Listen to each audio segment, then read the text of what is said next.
Have a wonderful day. Enjoy the story, everyone." Amelia rose, adjusted the hem of her vintage lilac dress for the third time, tugging it gently, as if trying to stretch her confidence along with the fabric. The lobby of the Cresthaven Estate Hotel shimmered with crystal chandeliers and a warm golden glow that clung to everything like expensive perfume. It was a place meant for polished shoes, last names with weight, and silk that whispered wealth with every step. She didn't belong here. Not really. Sophia had begged her to come. Her childhood friend, the bride's cousin, and now one of the bridesmaids spinning through the crowd in chiffon and charm. "You'll love it," she'd promised, "and I won't know a soul if you're not there." Amelia had agreed. Despite the pit in her stomach that always followed her into rooms where elegance was currency, inside the grand ballroom, people sparkled. Women floated past in gowns that caught the light like water. Men in tuxedos sipped champagne from glasses that looked like they'd never been washed by hand. A string quartet played something classical in the corner, Vivaldi maybe, and laughter curled into the high ceilings like smoke. Amelia was gently ushered to a round table at the farthest corner of the room. Table 7, as the little white card announced, was clearly an afterthought. The kind of place you put the guests who didn't quite fit. To her right sat a teenage boy glued to his phone. To her left, a woman in her 72nd who nodded off between courses. Across the table, 2 middle-aged men seemed locked in a silent competition of who could avoid eye contact. The longest, she sat, folded her hands in her lap, and gave the room a practiced smile. Polite, pleasant, unassuming. Her dress, a find from a thrift shop, looked modest but charming in daylight. Here, under the chandeliers, it seemed faded. The once delicate lace looked tired, the shoes slightly too tight. She had pinned her hair into soft waves, hoping it would feel romantic. Instead, she just felt out of place. The worst part wasn't being alone. It was being invisible. She watched Sophia from afar, dazzling and effortless in her pale green gown, surrounded by people who knew which fork to use and how to glide across a marble floor. Amelia glanced down at her untouched salad, poking at it like it might offer her company. She took a sip of lukewarm water and tried not to shrink in her chair. She reminded herself that she was not here to impress anyone. She was here for Sophia. She had a warm heart, a quick wit, a gentle laugh. That should have been enough. Still, her chest tightened with the ache of not being noticed, not just tonight, but in life. She arranged flowers for a living, helped others celebrate their most beautiful moments, and then quietly disappeared once the petals fell. That had become her rhythm. Bloom for others, wilt in silence. A burst of laughter erupted from one of the central tables, and Amelia looked up. The centerpieces there were twice as tall, the people twice as loud. Confidence seemed to drip from their conversations. Her gaze drifted to the dance floor, where couples swayed in synchronized perfection, spinning under the soft lighting like scenes from a movie she hadn't been cast in. She pulled her phone from her clutch, pretending to scroll, pretending not to care. But then something shifted. It wasn't a sound, more like a silence, a breath held. A hush, subtle but undeniable, rolled through the room like the quiet before a storm, and then she saw him. He stepped into the ballroom like he owned the air. Tall, broad-shouldered, dressed in a tailored black suit with a dark gray tie, loosened just enough to look dangerous in the most polished way. His presence didn't demand attention. It absorbed it. A ripple moved through the guests as eyes turned. Whispers followed, but he didn't seem to notice, or maybe he just didn't care. His eyes, green and piercing, swept across the room, slow and deliberate. Amelia's heart stuttered. She dropped her gaze, suddenly too aware of how alone she looked. But something in the air told her not to move. She dared one more glance, and that was when it happened. He was walking toward her. She blinked. Was he? She checked over her shoulder, half expecting someone more glamorous to be behind her. But no. He stopped right beside her chair, leather shoes polished to a mirror shine, the faintest hint of cedar cologne. Then, in a voice rich and calm, he asked, "Is this seat taken?" Amelia's throat went dry. Her pulse thudded in her ears. "No, no," she said. Flustered, she motioned toward the empty chair beside her. "Please." He smiled, not the kind of smile that apologized or excused itself. No. This one was intentional, curious, disarming. And then he sat at table 7 with her. For a moment, neither spoke. The rest of the ballroom buzzed on, but Amelia felt like they had stepped outside of it, into a quieter place, into a space that didn't follow the rules of chandeliers and champagne. She noticed details. The way his cufflink shimmered like the sky before rain, their scar on his left temple. The way he looked at her, not through her, not around her, at her. "I'm Lucas," he said simply. Extending a hand, she took it. "Amelia. Nice to meet you, Amelia," he said, his voice curling around her name like it belonged to something important. "I was late, and I needed an escape route. You seemed like the safest bet." She laughed, genuinely, the sound catching her off guard. "Escape route from the madness? From relatives who think marriage is a finish line? From women trying to match me with their daughters?" This table seemed calm. Amelia raised an eyebrow. "You chose the misfit table on purpose." He leaned in slightly, conspiratorially. The best stories usually start at the wrong tables. She didn't know what surprised her more, that he'd said it or that part of her believed him. And just like that, the night shifted. She was no longer the invisible girl in the faded dress. Something in her chest stirred. Not nerves, not fear, but the first flicker of being seen. Really seen, for the first time, in a very, very long time. The chair beside her gave a soft creak as Lucas settled into it, and Amelia could hardly believe it was real. She tried to breathe normally, but every cell in her body was suddenly alert, as though someone had turned up the brightness on the room. She glanced sideways, pretending to adjust her napkin, stealing another look at the stranger who'd so effortlessly disrupted her quiet invisibility. Lucas. His name echoed in her thoughts, foreign and familiar all at once. He reached for the glass of water in front of him and took a sip, like he belonged there at this neglected table with its half-eaten salads and forgotten guests. Amelia noticed how even his smallest movements were deliberate. His fingers were strong, his nails neatly trimmed. A man who paid attention. She cleared her throat gently. "So, you're not a fan of the main festivities?" He smiled. A slow, thoughtful kind of smile. "Let's just say I've already met my quota of fake laughs and small talk for the night." His voice had a smooth timbre, warm but slightly tired. Amelia tilted her head, intrigued. "And yet here you are at a wedding." "My best friend's wedding," he clarified.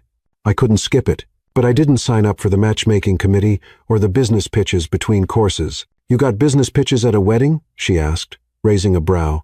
"Oh, yes," he said with a chuckle. "One guy tried to show me a real estate deal on his phone while we were toasting the bride." Amelia laughed, a real, unguarded laugh that shook her shoulders. "That's tragic." "Exactly," Lucas said, watching her. "That's why I came looking for a different kind of conversation. And here you are." There was something in the way he said it. Not flirtatious, not exaggerated, just genuine, like he actually wanted to be there. Like this moment wasn't an accident. "You might be disappointed," Amelia said lightly. "I'm just a florist who was dragged here by her best friend." "I don't think that's disappointing at all," he replied. "Besides, I like flowers." She smiled, her fingers brushing the rim of her water glass. "Do you? Grew up around them?" "Actually, my mother had a greenhouse. Orchids, mostly." She swore they had moods. "She's not wrong," Amelia said, a spark lighting in her chest. "They do. Some bloom better when you talk to them. Others just want space." Lucas leaned in slightly, resting an elbow on the table. "What do you do when one refuses to bloom at all?" "Patience," she said without hesitation, "and a little faith." Their eyes locked then, just for a second too long, and Amelia felt something shift. The music, the clinking glasses, the chatter, it all faded into the background. "Can I ask you something?" Lucas said after a beat. "Sure. Do you always sit at the corner table and make the rest of the room look like it's missing something?" She blushed, startled by the unexpected compliment. "You don't even know me." "I'm trying to," he said simply, "but I'm already glad I came late." She didn't know what to say to that. It wasn't often someone saw her so directly, as if her presence wasn't just noticed, but appreciated. Most people looked through her, past her. He was doing neither. "Where's your seat supposed to be?" she asked, trying to keep her voice steady. He shrugged. "Up front, next to the groom, but he won't miss me for an hour or two." "You're a groomsman." "Guilty," he said, smiling again, "and guilty of desertion. That's kinda risk. Worth it, I think." Their conversation drifted into gentle, curious exchanges. He asked about her favorite flowers. She talked about the way peonies made her feel like spring could start again. He told her about a trip to the Scottish Highlands where he got lost and ended up having tea with a shepherd's wife. They laughed about weddings, about awkward toasts, about how both of them had nearly left early tonight, but neither of them had. Time, like the music, seemed to loop in soft circles around them. The longer they talked, the less Amelia noticed the rest of the ballroom. She stopped shrinking into her chair. Her spine straightened, her voice softened and warmed. At one point, a waiter approached and tried to discreetly whisper something in Lucas's ear. "Mr. Sterling, the family is asking." Lucas lifted a hand. "Tell them I'm exactly where I want to be." The waiter hesitated, then nodded and stepped away. Amelia blinked. "Mr. Sterling, Lucas Exaled." "Right. I suppose that's fair to explain. My name's Lucas Sterling. I run a company. A few, actually." She tilted her head. "You say that like you're trying not to sound like a CEO. I'm trying not to sound like a cliché," he replied. "But yes, I own Sterling & Co. We're in tech, real estate, investments, boring stuff." Really, her mind reeled slightly. She'd heard that name on a billboard, in an ad, maybe in a headline once. She tried to keep her expression neutral. But he noticed. "You okay?" "Yeah, just." She laughed, nervously. "That explains the waiter and the tux that fits like it was sewn on you. I prefer when people don't know. It's exhausting being seen for your bank account." Amelia looked at him then, truly looked, and she realized he wasn't exaggerating. For all his polish and confidence, there was a weariness behind his eyes, a quiet kind of loneliness. "Well," she said gently, "you're safe at table 7. Here, you're just the guy who likes orchids." He chuckled, something softening in him. "Good. I needed that." A sudden shift in the lighting signaled the start of the first dance. The bride and groom swayed in the center of the ballroom, surrounded by applause. Amelia watched them. The way the bride's dress floated like a cloud. The way the groom whispered something that made her smile. Lucas turned to her. "Do you dance?" She blinked. Not well." "Perfect. I don't either." He stood and offered his hand. Not insistent, not flashy, just open. "I won't step on your toes," he promised. Her heart pounded. She hadn't danced in years. Not in a room like this, not with a man like him, but something inside her said yes. She took his hand. And everything changed. The dance floor was a glowing stage beneath 1,000 tiny lights. Amelia stood just beyond the golden edge, her fingers still wrapped in Lucas's. His grip was warm, confident, but not demanding. He wasn't pulling her. He was waiting for her to choose. She hesitated for a moment longer, her heart thumping in her ears, then took a step forward, and then another. He led her gently onto the floor, their steps in sync, though neither of them had said a word. The music shifted into a slow, almost haunting melody, a cello piece wrapped in soft piano notes. Around them, couples moved in smooth, practiced rhythms. But Amelia was barely aware of anyone else. All she could feel was Lucas's hand resting lightly at her waist, his other hand guiding hers with surprising care. "You're doing better than you warned me," he murmured, his voice close enough to stir the fine hairs near her ear. She smiled nervously. "That's because you're not stepping on me." "Yet," he teased. They laughed, and something broke open between them, not in a dramatic way, but gently, like the slow parting of curtains after years of darkness, the kind of laughter that makes your body remember what it's like to be light again. As they moved, Amelia dared to look up into his eyes. They were greener under the ballroom lights, like moss caught in sunlight, and he was looking right at her. Not at the room, not at the other dancers, not at his reflection in the polished floor, but at her. Like she was the center of his attention, like she mattered. "So," he said, tilting his head, "Amelia the florist, tell me something you've never told anyone at a wedding." She blinked. "That's very specific." "I know," he replied. "It makes it more interesting." She thought for a moment. "Okay, I've always wanted to run away with the wedding cake." He raised an eyebrow, clearly delighted. "The whole cake? Every tier?" "That's impressively bold." She shrugged. "People spend hours tasting samples and designing the perfect cake, and then barely eat it. Seems like a waste. You'd be doing the world a service." "Exactly." He laughed, and it was a full sound, deep and genuine. "I like the way you think." She smirked. "Your turn. Come on, Sterling. Confess." He leaned closer. "Fine. I once switched the playlist at a wedding mid-reception." "No." "Yes. What did you put on?" "Bohemian Rhapsody. 3 times in a row." Amelia gasped. "You're a menace. And proud of it," he said, his mouth curling into a half-grin. They continued dancing, lost in their own world. Amelia noticed how her nerves had quieted, how her body had stopped bracing for disappointment, how she felt for the first time in ages like she wasn't performing. She wasn't being the reliable friend. The modest girl, the invisible seat filler, she was just Amelia. And Lucas seemed to like that version of her. "I have a theory," he said after a pause. "Oh boy," he chuckled. "I think some people meet like flint and steel. Lots of sparks, but they burn out fast. And then some meet like roots finding each other underground." She tilted her head, curious. "What kind are we?" "I don't know yet," he admitted. "But I like the way this feels." She didn't answer, not with words, but her fingers tightened around his hand. Eventually, the song faded, replaced by something faster, more lively. The dance floor erupted into motion. Lucas stepped back slightly, reluctant to let go. "Want to keep going?" he asked. She glanced around. "I think we just survived one song without major injury. Might be best to quit while we're ahead." "Fair point," he said, offering his arm like a gentleman. "Shall we retreat?"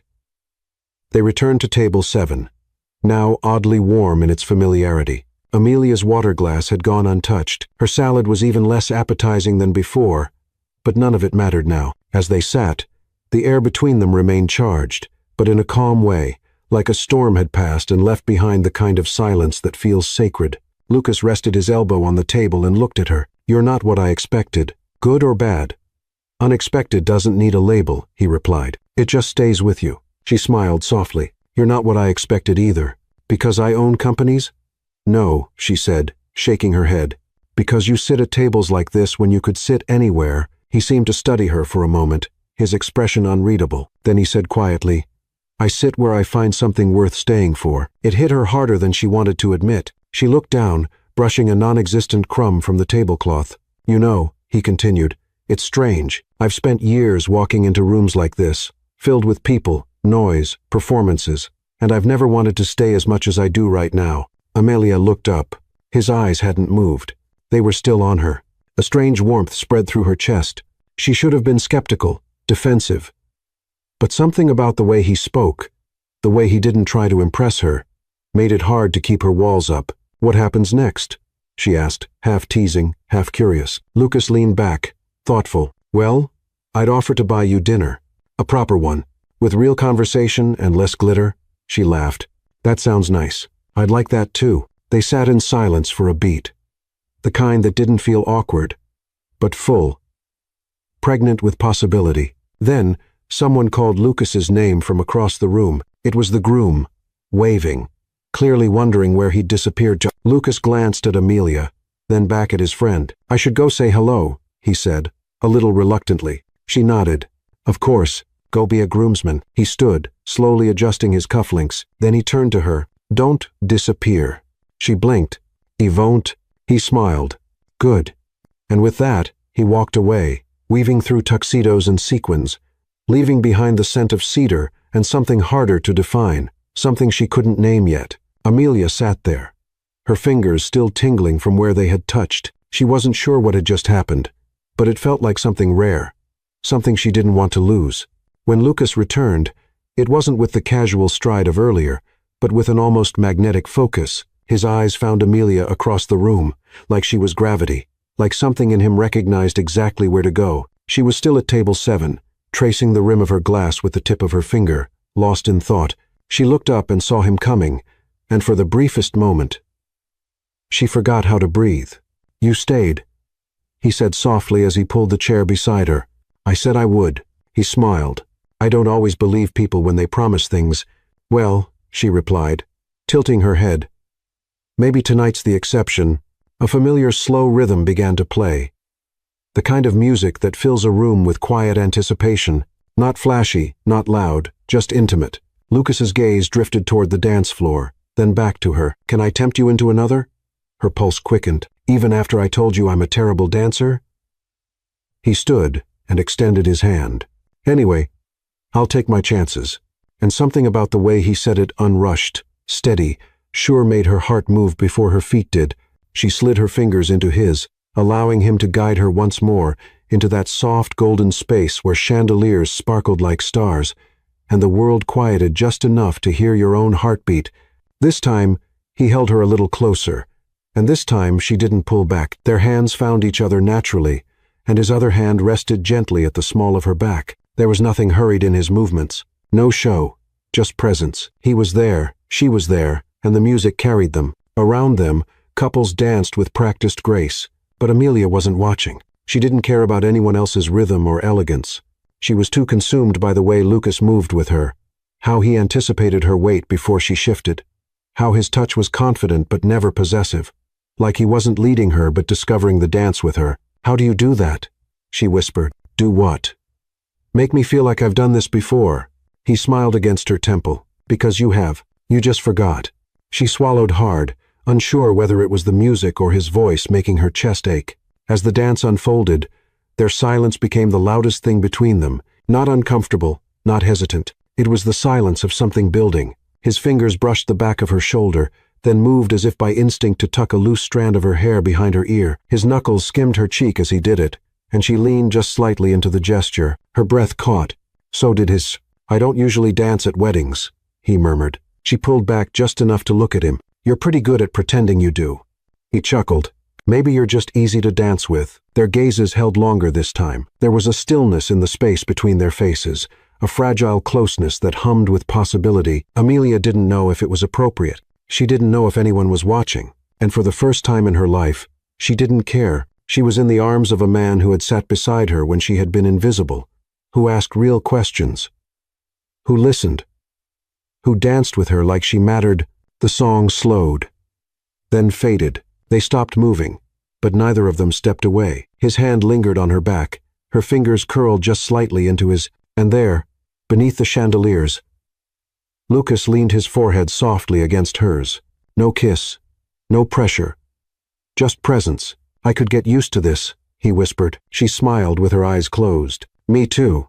The lights dimmed further as another song began, something livelier, a signal for more energetic guests to take over the floor. Couples passed them with laughter and heels clicking, and finally, Lucas stepped back, but not far. "Let's get some air," he suggested. Amelia nodded, grateful. Her emotions had tangled themselves into a quiet knot, and she needed to untie it before it spilled over in front of everyone. He took her hand again, gently, like it was something he'd done 1,000 times before. They slipped out a side door that led to a terrace draped in string lights. The cool night air kissed Amelia's flushed cheeks, and she closed her eyes for a moment, letting it settle her. The terrace overlooked a garden still fragrant from summer blooms. Amelia leaned on the railing, breathing in the mix of roses, ivy, and fresh grass. "Better?" Lucas asked beside her. She nodded, her voice quiet. "I didn't expect tonight to feel like this." "Me neither." They stood in silence again, their shoulders barely touching. Amelia could feel the electricity between them, not sharp, but low and steady, like a current running beneath everything they weren't saying. "I've been to a lot of weddings," he said finally. "Most of them feel like performances." She turned to look at him. "But tonight," he continued, "felt like something real happened." She didn't answer. She didn't have to. Lucas turned toward her, and this time there was a question in his eyes. Not a push, just a space, an invitation. "I don't want this to be the last time I see you," he said simply. Her throat tightened. She wasn't sure if it was fear or hope. "I don't either," she whispered. They stood there, the moon casting silver light on their shadows, both aware that something had changed, something had shifted the minute he sat beside her. And now nothing felt the same. "I'm not good at casual," she said suddenly. "I get attached. I feel too much. I overthink." Lucas stepped closer, his voice gentle. "Good. The world needs more of that." She blinked up at him. "You don't think that makes me hard to love?" He shook his head, slow and steady. "I think it makes you unforgettable." And Amelia, who had always played the supporting role, who had always danced on the edges of other people's stories, felt for the first time like she was at the center of her own. They didn't kiss. Not yet. But as they stood on that terrace, side by side beneath the stars, it felt like a promise was being made, unspoken, fragile, but true. And somewhere deep inside, Amelia knew this was only the beginning. The night had deepened into that hushed hour, where the air felt heavier, quieter, when even laughter softened, and the chandeliers began to dim like tired stars. Amelia returned to the ballroom with Lucas, his hand still resting lightly on her lower back as they re-entered the golden light. The magic of the dance lingered in her limbs, her skin still tingled where his fingers had grazed her. And yet, as they crossed the marble floor toward table 7 once more, she felt something else. Eyes. There were eyes on them, whispers, subtle and clipped, stirred behind champagne flutes. Amelia tried not to look, but curiosity got the better of her. She caught the flash of a raised brow here, A murmured comment behind a napkin there. A woman in a crimson dress leaned close to a man in a gray suit and tilted her head discreetly in their direction. A group near the cake table went quiet as Lucas passed, then resumed talking too quickly. Amelia's stomach knotted. "Is it just me?" she asked under her breath. "Or are we suddenly the entertainment?" Lucas's eyes didn't flinch from the path ahead. "It's not you." That should have comforted her, but it didn't. Back at their table, she sipped from her water glass with hands that didn't feel as steady as they had an hour ago. Lucas seemed calmer, unbothered even, but his posture had shifted slightly, shoulders a bit tighter, jaw more defined, like he was holding something back. "You don't seem surprised," she said after a long pause. He glanced at her. "I'm not." She studied his face. "Do they always react like that when you talk to someone new?" A shadow crossed his expression, brief but undeniable. "Sometimes." That seemed intense. "It comes with the territory." She leaned forward. "Which territory is that exactly?" For a moment, Lucas didn't answer. His eyes drifted toward the dance floor, where couples now moved in messy twirls and less refined steps. The formal part of the evening was giving way to loosened ties and kicked-off heels. Then he turned to her, his voice quieter. "My life doesn't leave much room for normal." Amelia tilted her head. "Define not normal. I've built a company people like to talk about, and a reputation people like to exaggerate. They see my name and fill in the blanks, sometimes with awe, sometimes with envy, sometimes with fear." "Fear?" He exhaled. "Power makes people uncomfortable, especially when they don't understand how you use it." There it was again, that polished honesty, the way he didn't dodge questions, but didn't overshare either. It wasn't secrecy. It was discipline. A man used to being scrutinized, a man who had learned to keep some things for himself. "Can I ask you something personal?" she ventured. "You've earned that right." She hesitated. "Why me?" His brow furrowed slightly. "What do you mean? Why did you sit with me?" "Stay with me?" "Everyone here clearly knows who you are. They expected you to be somewhere else with different people. People who match your world." A muscle in his cheek tensed. He leaned in, lowering his voice. "Because when I walked into that ballroom tonight, everyone looked at me the same way they always do. With calculation, with expectation. Like I was a puzzle they wanted to solve for their own benefit." He paused, his gaze steady on hers. "But you," he said, his voice almost a whisper, "you looked at your salad like it was a complicated decision. You looked at the bride like she was magic. You looked at me like I was just a man." Amelia's throat tightened. He continued, "Softer now. You made me feel human. Do you know how rare that is?" She didn't know what to say. So, she said nothing. Instead, she reached out, resting her hand gently on the back of his. He looked down at the touch, then up at her again. But before either of them could speak, a sharply dressed man in his 42nd approached their table. His presence was sharp, clean suit, polished shoes, and an air of subtle authority that marked him as someone who was used to being heard. "Lucas," the man said, nodding tightly, "we need a word." Lucas's shoulders stiffened. "Now?" The man gave Amelia a glance brief, but assessing, preferably, Lucas sighed, then turned to her. "I'll be right back." She nodded. "Of course." He stood and followed the man toward a quieter corner of the ballroom near the bar. Amelia watched them go, her stomach twisting with a sensation she couldn't quite name. The man spoke quickly, his gestures restrained but firm.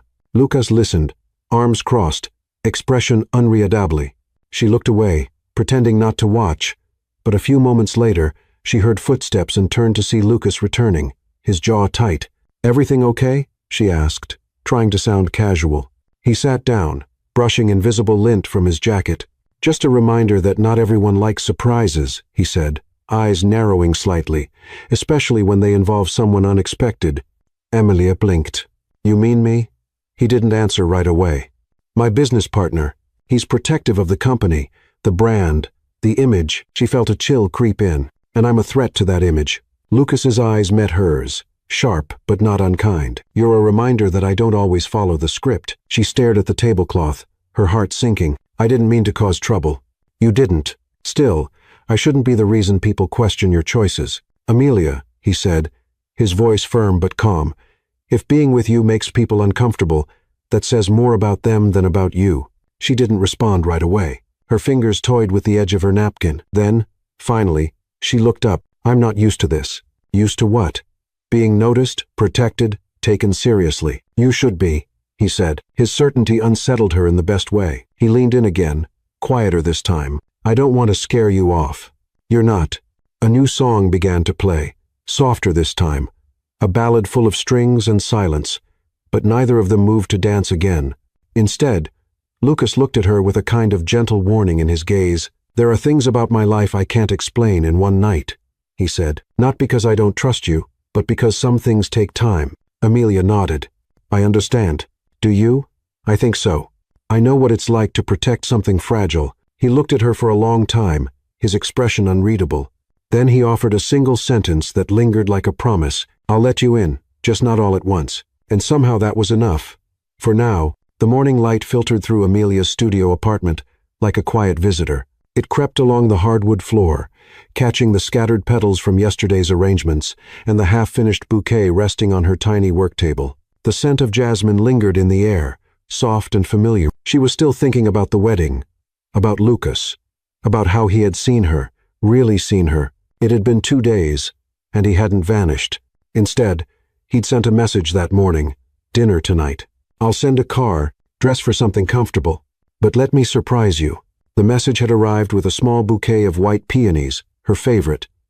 Though she hadn't told him that, she read the text 3 times before replying, her fingers hesitating over the keys as her heart pounded. Okay, I'll be ready. By 6:30, Amelia stood by the front door of her building, watching the sky change colors above the city. She wore a pale blue wrap dress, simple and soft, paired with sandals that had only a faint scratch on the heel. Her nicest pair. She had no idea what to expect. When the car pulled up, it wasn't just a car. It was a black town car, polished like obsidian, with a driver in a dark uniform who stepped out and opened the door for her as if it were the most natural thing in the world. Miss Rose? The man asked with a polite nod. She blinked. Yes. Mr. Sterling asked me to bring you to him. The drive was silent, smooth, surreal. Outside the tinted windows, the city shifted from the familiar buzz of working-class corners to wide avenues lined with glass towers and marble storefronts. The sidewalks thinned. The cars became sleeker, the pedestrians more polished. Her fingers tightened slightly around her clutch. When the car stopped, the driver stepped out again and opened the door with the same calm grace. Amelia stepped onto the sidewalk and looked up. They were in front of a tall, modern building with a mirrored facade that stretched toward the clouds. At the entrance, a doorman nodded and held the door before she could even touch it. She swallowed hard. This was another world. The lobby was silent but luxurious. Marble floors gleamed beneath her feet. A chandelier that looked like falling glass droplets hung from the ceiling. Every surface shimmered. Before she could fully take it in, a private elevator opened. Inside, she stood alone as the elevator ascended quietly, faster than expected, smoother than anything she had ever experienced. Then the doors opened, and there he was. Lucas stood barefoot in the doorway of what could only be described as a penthouse carved out of a dream. He wore a navy sweater pushed up at the sleeves and dark slack, casual, comfortable, effortlessly elegant. Hi, he said with a smile that didn't try too hard. Hi, she replied, her voice soft. He extended a hand. Come in. She stepped into the apartment, her sandals clicking softly against the dark hardwood floor. The space was open and airy, all clean lines and warm tones. Floor-to-ceiling windows framed a panoramic view of the city that took her breath away. Lights blinked in the distance. The skyline stretched like a painting, alive and endless. She turned slowly, her eyes wide. Lucas, this is... He chuckled. A bit much. She gave a breathy laugh. A bit everything. He led her toward a dining area near the windows, where a small table was set for 2. Candles flickered gently, casting golden light over simple white plates and folded linen napkins. I hope you're hungry, he said. I'm also slightly intimidated. Good, he teased. Keeps things interesting. They sat. A private chef brought out dinner, grilled salmon with citrus glaze, roasted vegetables arranged like art, and a dessert she couldn't pronounce, but adored. Everything was delicate and perfect and almost absurd. And yet, somehow, Lucas made it feel human. He asked about her day, listened when she talked about her coworker breaking a vase in the shop, laughed when she described a runaway cat that had nearly knocked over an entire floral arch. He spoke about his work only when she asked, and even then with a humility that surprised her. Do you ever get tired of this? She asked, gesturing around the room. He looked out the window, thoughtful, sometimes. Of what? The view, the insulation. She frowned. Up here, it's beautiful, he explained. But it's also quiet, in a way that makes you forget what real noise feels like. It's easy to lose yourself in the height. She nodded slowly. You mean you stop feeling the ground beneath your feet? Exactly. Their eyes met. I think that's why I wanted to see you again, he said. You remind me there's still gravity. She blushed. They stood after dinner, walking barefoot onto the balcony. The night was warm, the breeze soft. Below them, the city pulsed with life, tiny lights flickering like distant stars. This view, she whispered. I could stare at it for hours. You can, he replied. She glanced at him. I'm serious, he said. Anytime. It's yours too. She shook her head gently. I don't know how to exist in a place like this. You already do. He said it with such ease, such quiet certainty, that for a moment she believed him. But then reality crept in. Amelia thought about her studio apartment with the creaky pipes and chipped tile, about the dresses from thrift stores and coupons clipped from magazines, about the way she counted every dollar every week. This was not her world. She looked down at her sandals, suddenly too aware of how plain they were. I don't want to be a project, she said, her voice almost a whisper. Lucas turned to her sharply. You're not. I don't want to be someone you rescue from simplicity. He stepped closer. That's not what this is. Then what is it? He took her hands in his, steady and warm. It's me, he said, choosing someone who makes me feel real in a life that too often feels staged. She searched his eyes. But what happens when this wears off? It hasn't yet, he replied. And I'm not interested in letting it. They stood there, hands entwined, surrounded by glass and stars and the quiet hum of the city. Amelia didn't know what to say, so she said nothing. But her silence wasn't distance. It was permission. And Lucas understood that. The wind played with a loose strand of her hair. He reached up gently, tucking it behind her ear. No performance, no promises, just the truth of a moment that neither of them had expected, and neither of them wanted to end. Amelia stood at her kitchen sink the next morning, rinsing the same mug twice without realizing. The scent of jasmine from her windowsill planter wafted through the air, but it felt like a fragrance from another lifetime. The night before lingered in her chest, like a song with no clear ending. Lucas's penthouse, the dinner, the view, his words. She had walked into that world, curious. She left it questioning everything. On the surface, nothing had changed. She was still Amelia Rose, florist, renter of a one-room studio with creaky floors, and a bathroom mirror slightly tilted to the left. Her shelves were filled with books from second-hand stores and chipped mugs that didn't match. She still left the heater off on warmer nights to save money, still packed her lunch in the same container since college. But something inside her had shifted because now she knew exactly what it looked like to live above the clouds, what it felt like to stand on marble floors and sip wine chosen by a sommelier whose name she couldn't pronounce. She had touched the silk of a world not her own, and it had left fingerprints. At the shop, everything felt louder, sharper. The snip of scissors, the rustle of paper, the creak of the cooler door. It all grated more than usual. Her co-worker Clara noticed. You okay? She asked, wrapping a ribbon around a vase of tulips. Amelia hesitated. Just tired. You look it, Clara said without cruelty. Long night? Amelia gave a small, distracted smile. You could say that. She didn't say more. How could she explain it? That her heart felt split down the middle, one half still spinning from the intimacy of Lucas's words, the other weighed down by the echo of her own doubts. That night, Lucas texted again. Can I see you tomorrow? She typed, erased, typed again. Finally, yes. The next evening, he picked her up himself. This time, no car service. Just Lucas in dark jeans and a worn leather jacket, leaning casually against his silver Aston Martin, parked in front of the shop. You look. He paused, grinning, like trouble. She rolled her eyes but smiled. You're late. Fashionably, he said, opening the passenger door for her. They drove out of the city, music low, conversation lighter than usual. Lucas told her stories from his college days, how he once got locked in a wine cellar during a fundraiser and had to call his sister from a landline to be rescued. She laughed, grateful for the ease, grateful he wasn't trying to impress her tonight. They arrived at a small restaurant tucked between trees on a quiet hill, with candles flickering in every window and a fireplace that crackled behind the bar. Cozy, intimate, human. She exhaled, relieved, but as the hostess greeted them, Amelia noticed the subtle pause when she said Lucas's name, the straightening of posture, the shift in tone, like something clicked, and suddenly they weren't just a couple on a date, they were his guests. They were seated at a table by the fire. The menu had no prices. The wine list came in a leather-bound book. Amelia ran her fingers over the silverware, suddenly hyper-aware of how unfamiliar everything felt. He noticed. "You okay?" he asked gently. She smiled too quickly. Of course, but the truth gnawed at her. It wasn't just the restaurant, it was everything.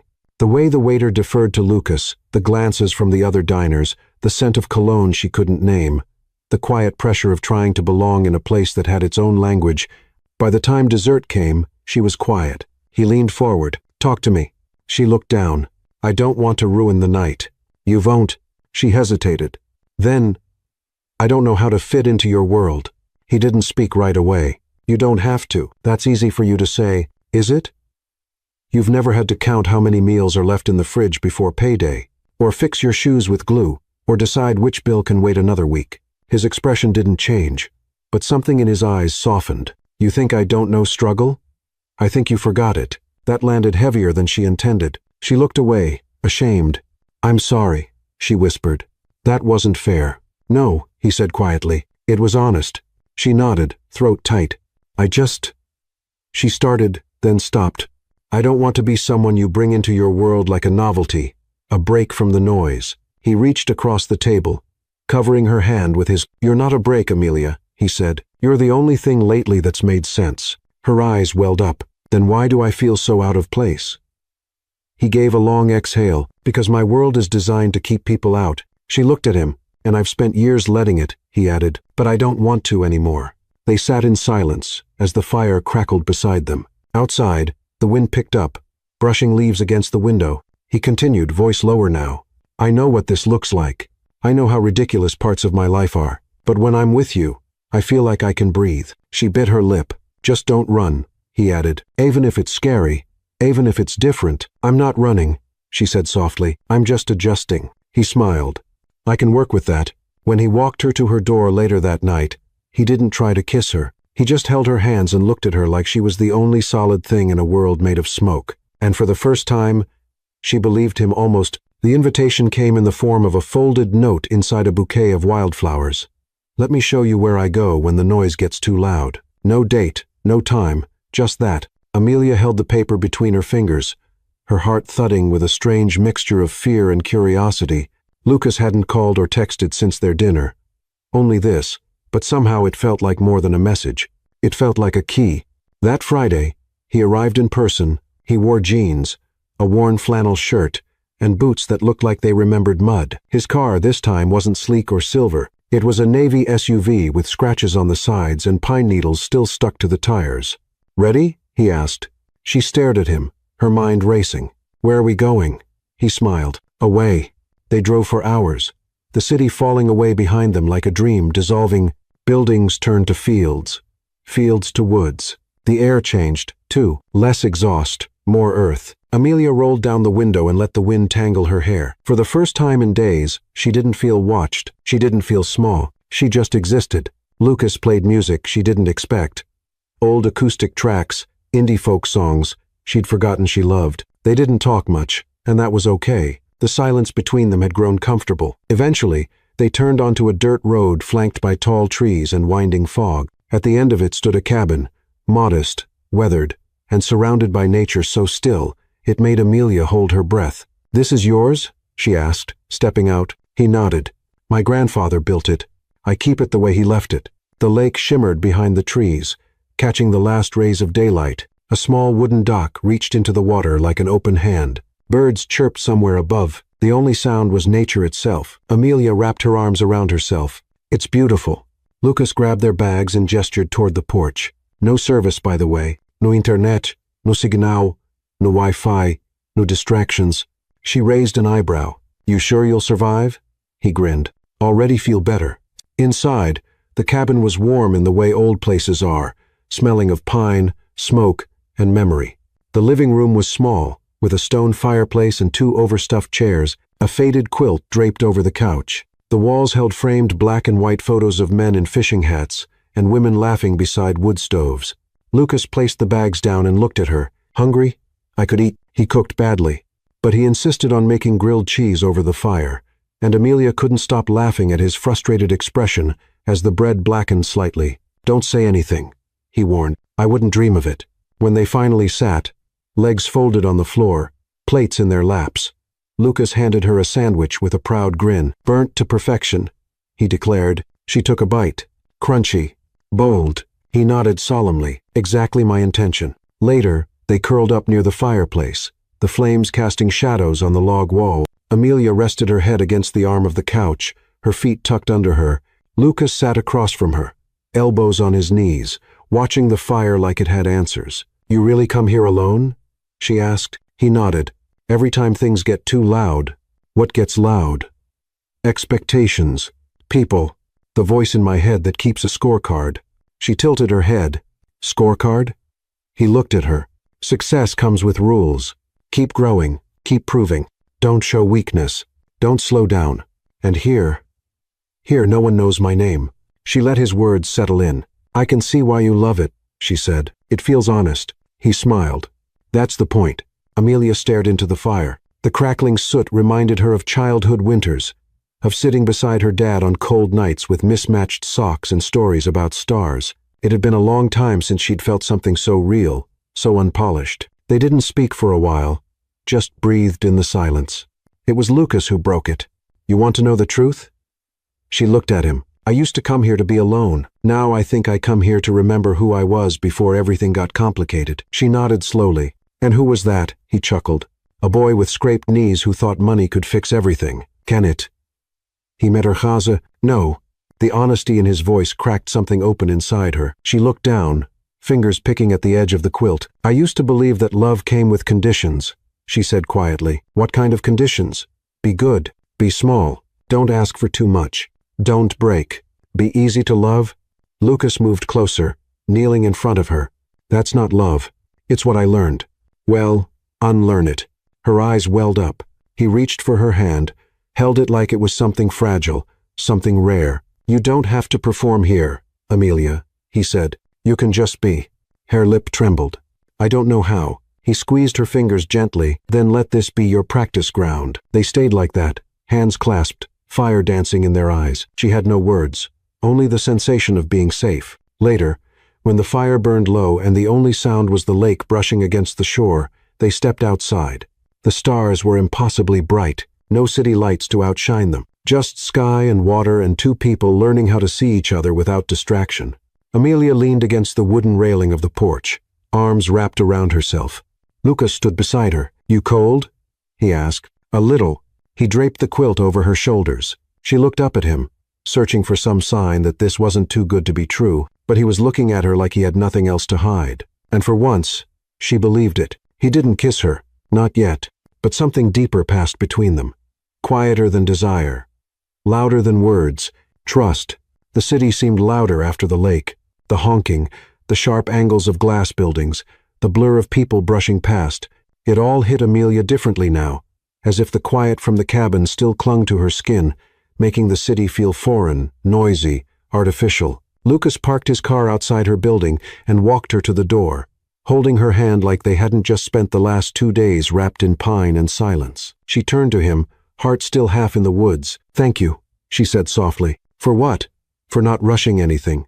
For letting me breathe. He smiled. I like your pace. She leaned in, and for the first time, kissed him. It was slow and steady. Like the lake. Like truth. Days passed, and things moved gently. They texted, called, met for coffee when their schedules allowed. Lucas visited her shop more than once, often under the excuse of needing inspiration, though he left with single stems and a new reason to smile. It was Amelia who suggested he join her at the charity gala. It's at the Botanical Gardens, she said, eyes lit with anticipation. I do their centerpieces every spring. Lucas hesitated. You sure? Why wouldn't I be? He smiled faintly. Because my presence tends to change the temperature of a room. I don't mind a little heat, she replied. That night, she wore a midnight blue dress borrowed from her boss's niece. It hugged her waist and flowed like water when she moved. She tied her hair up in a loose bun, letting a few strands fall, softening her face. Lucas met her outside the event hall, dressed in a charcoal suit with no tie, looking expensive without trying. "You look," he began. "Don't say nice," she teased. "I was going to say breathtaking." Her cheeks flushed. "That's acceptable." He offered his arm. "Shall we?"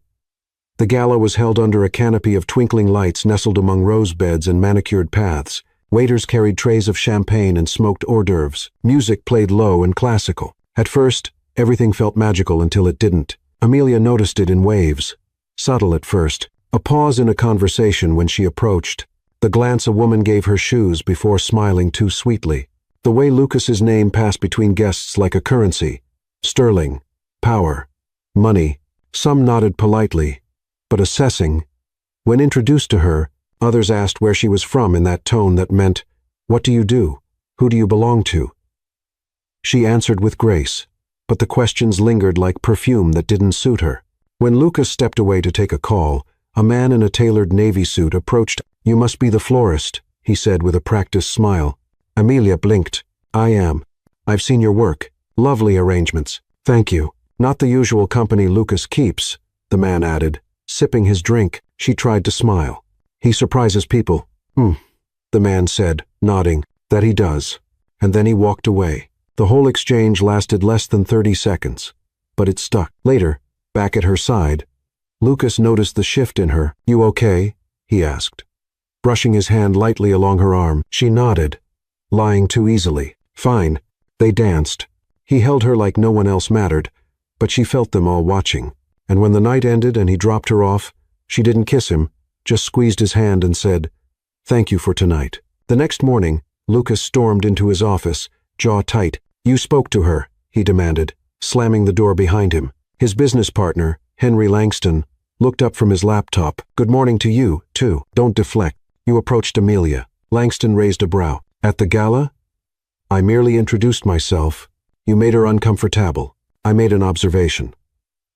Langston replied, "She's sweet and incredibly out of her depth." Lucas's eyes darkened. "That's not your judgment to make." Henry leaned back. "You've worked hard for this brand, Lucas.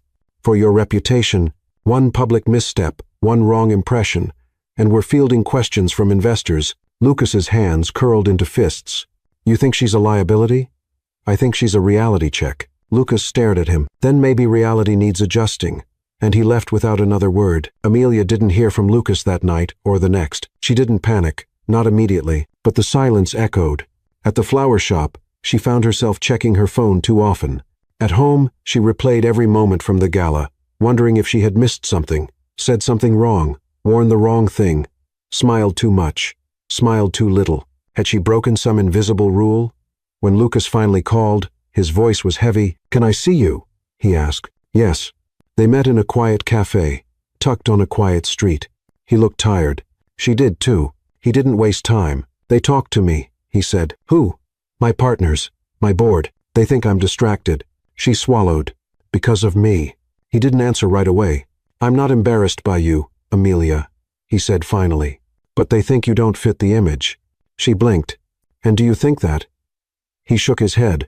"I think they're wrong, but they have power." "Yes. So what does that mean for us?" He looked at her, really looked. "It means we're going to have to choose what matters more, them or this." A beat of silence passed. "I can handle whispers," she said. "I can handle glances, but I won't be made to feel like I'm your mistake."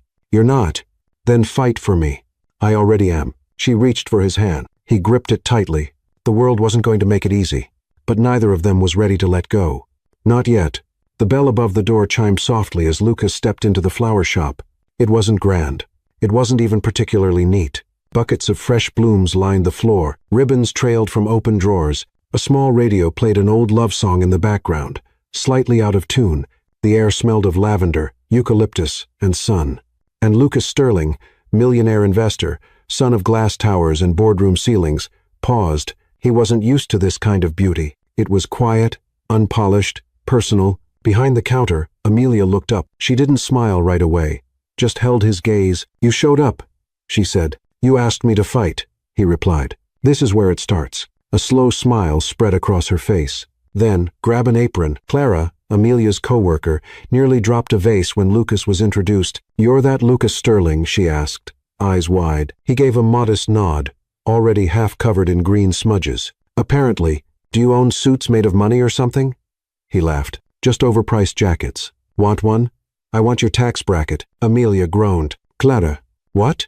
I'm being welcoming. They spent the morning assembling bouquets. Lucas, surprisingly, followed instructions well once he stopped trying to color coordinate based on stock prices.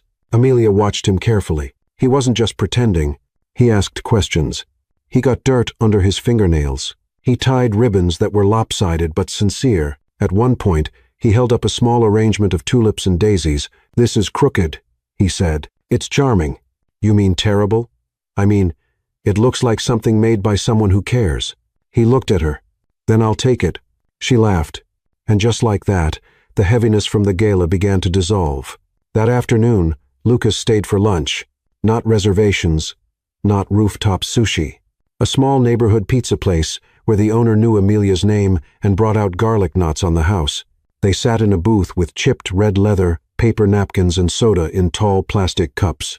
Amelia folded her slice in half like she always did. Lucas attempted the same and ended up with cheese on his cuff. You're very brave, she teased. I like to live dangerously, he replied, licking sauce from his thumb. Their laughter blended into the clatter of dishes and background chatter. For the first time in weeks, neither of them felt like they had to explain who they were. They just were. Lucas leaned back, eyes softening. I can see why you like it here. She tilted her head. Because of the pizza? Because of how people look at you, he continued. Not because they want something, not because they expect you to be anything but exactly who you are. Her breath caught.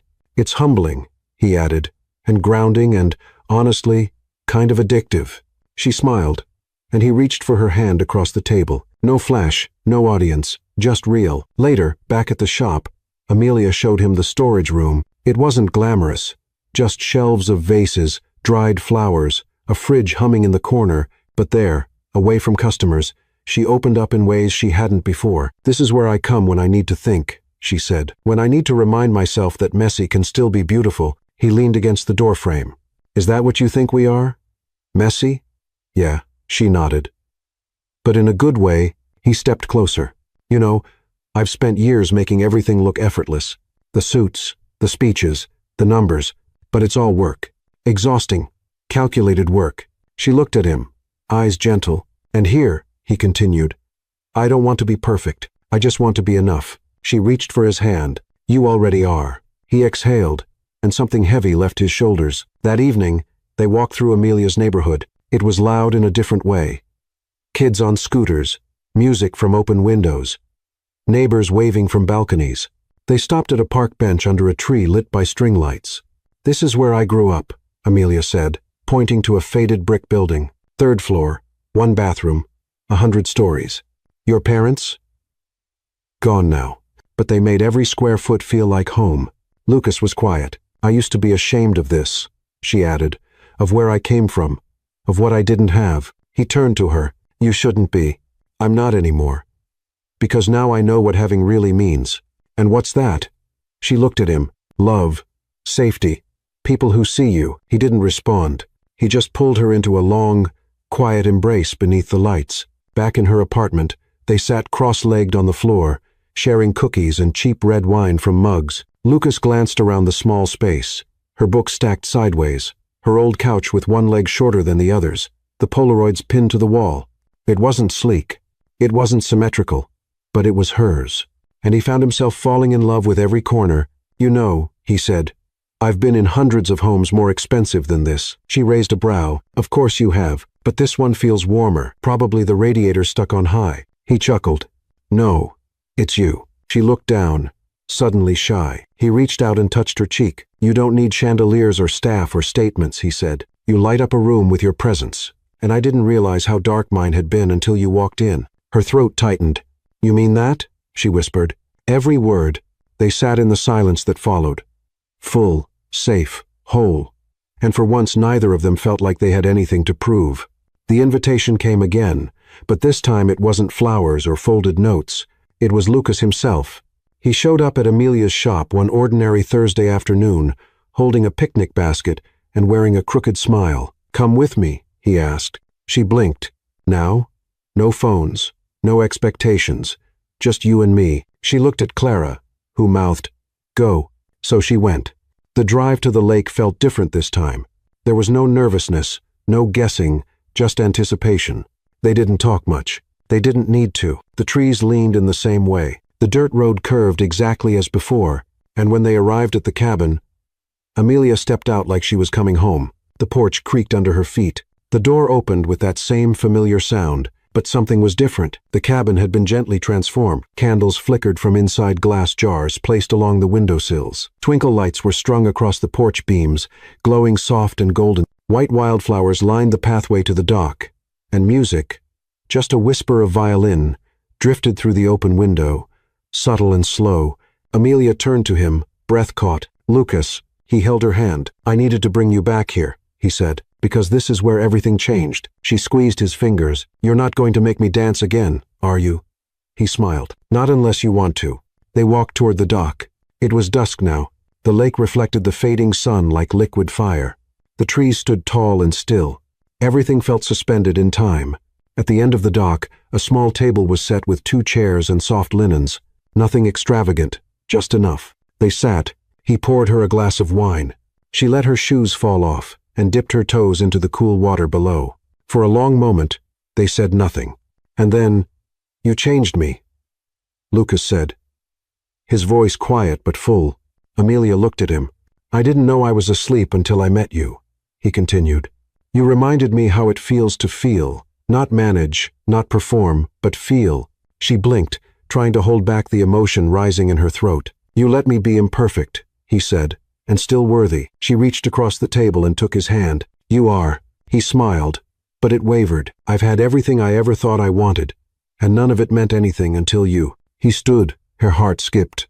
"I want the world to see what I see in you," he said. He walked around the table slowly. Then, on the edge of that weathered dock, surrounded by lights and water and memory, he dropped to one knee. Amelia covered her mouth with both hands. Lucas reached into his pocket and pulled out a small velvet box, but he didn't open it. "Not yet. I could give you diamonds," he said. "And I will. I could give you a house, a name, a life most people only imagine, and I will, but that's not the point." She nodded, tears slipping down her cheeks. "The point," he continued, "is that I see you, and I want you to be seen, not as someone beside me, not as someone behind me, but as my partner, my equal, my heart." He opened the box. Inside was a ring, simple, elegant, a single oval diamond set in a thin gold band. No fireworks, no glitter, just meaning. "Amelia Rose," he said, "will you marry me?" She didn't speak at first. She stepped forward, kneeling too, right in front of him. Their foreheads touched, her tears hit the wood beneath them, and she whispered, "Yes." Not loud, not dramatic, just true. He slipped the ring onto her finger. It fit like it had been waiting for her. They kissed, not like the first kiss, not like a movie kiss, like a vow. Later, they sat on the porch, wrapped in one blanket. Stars appeared one by one. The lake was dark now, still reflecting the last light of day. She leaned against him. "Why here?" she asked. "This was the first place I ever felt like myself," he said, "because of you." She held up her hand, admiring the ring. "It's beautiful. It's yours." They sat in the silence that followed, and in that stillness, neither of them doubted what came next. Not because it would be easy, but because they had found something rare, something that no money, no power, no opinion could replicate. Belonging together. The church was small, not the kind you'd find in magazines or on destination wedding blogs. It had creaky pews and chipped white paint. The windows let in golden light that danced across the wooden floor. And the scent of roses, fresh, not forced, floated in the air. It was exactly what Amelia wanted. One year after that first night at table 7, she stood in front of a mirror wearing a dress that wasn't designer, but felt made for her. Soft lace sleeves, a flowing skirt, and tiny pearls sewn at the wrist, just enough detail to feel sacred, not loud. Her heart beat steadily. Sophia, standing behind her, adjusted the veil. "You look like you," she said. Amelia smiled. "That's the goal." Outside, the world waited. Not a crowd of celebrities, not a list of names Lucas's board had approved, just people who mattered. Florists, friends, a few of Lucas's colleagues who'd come to understand who he really was. Clara, in a blush dress, cried before the ceremony even began. And Lucas, waiting at the altar, He wore a tailored navy suit, no tie, sleeves slightly rolled. His hair was just a little out of place, like he'd run his hand through it a few times too many. And when Amelia stepped into the aisle, flanked by candles and the soft swell of strings, he looked at her like she was the only thing he'd ever gotten right. She walked slowly, each step a quiet vow, each breath a release of everything she used to believe she didn't deserve. When she reached him, he took her hands like he'd never let them go. The officiant spoke gently about love, about patience, about building something that could stand when the storms came. And then they read their own vows. Lucas's voice trembled once, but he didn't hide it. "I fell in love with you the moment you looked at me like I wasn't anything more than a man," he said. "You saw through everything, and you stayed, and you taught me how to stay, too." Amelia's eyes blurred with tears. "I thought I had to shrink to be loved," she said, "but you gave me space to grow. You never asked me to be anything other than myself, and somehow, that made me more." They didn't promise perfection. They promised presence. They didn't speak of fairy tales. They spoke of mornings when one might be tired and the other patient, of forgiveness, of dancing barefoot in kitchens and fighting about laundry and still choosing each other at the end of every single day. When the ring slid into place, it wasn't magic. It was choice. And that made it even more sacred. The reception wasn't in a ballroom. It was in a garden.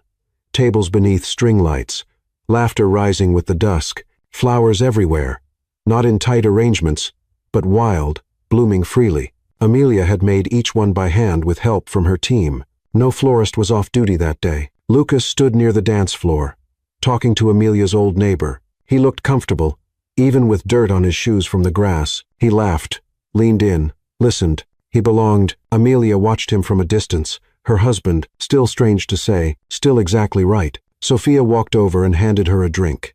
"You didn't just marry a man. You softened him." Amelia smiled. "He softened me, too." They toasted. Later, as the sun slipped behind the trees, Lucas found Amelia again. "Dance with me always." They moved slowly under the lights, surrounded by people who had rooted for them and people who had once doubted and now stayed quiet. There were no grand speeches, no confetti, just hands, just rhythm, just presence. And then, the moment Amelia had once only imagined, she looked in the mirror at the end of the night, makeup a little smudged, her dress slightly wrinkled, hair coming undone. She looked tired, glowing, whole, and for the first time in her life, she saw a woman who had never needed to be more to be loved, because she had finally let herself be seen and had loved someone back without shrinking. A fairy tale, maybe, but one with roots in the earth, one that didn't need castles, just truth and the quiet, steady miracle of